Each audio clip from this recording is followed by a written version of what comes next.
This is the Lone Crater YouTube. We hope this video helps. You start by opening the highest quality file and duplicating the background layer so you can always revert. Next, import 1 to 3 reference clouds that match the scene's light direction and color. This helps you mimic natural edges and hue.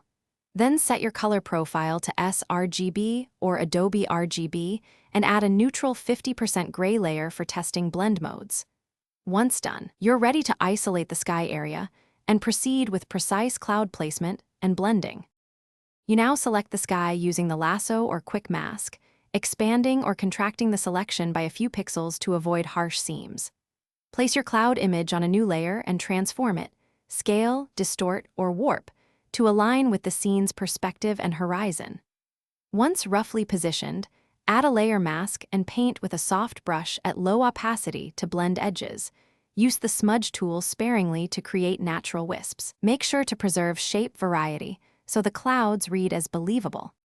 Finish by matching color and luminosity. Apply curves and color balance on an adjustment layer, clip to the cloud layer so you change only the sky. Then fine-tune with selective color and a vibrance tweak to integrate hues. Add subtle dodge and burn on low opacity layers to match highlights and shadows. Once satisfied, merge visible copies and inspect at 100% for seams. If you see hard borders, apply a tiny Gaussian blur or refine the mask. If colors shift, recalibrate with small curves tweaks. This fixes most issues. Thanks for watching. Consider subscribing if we helped you.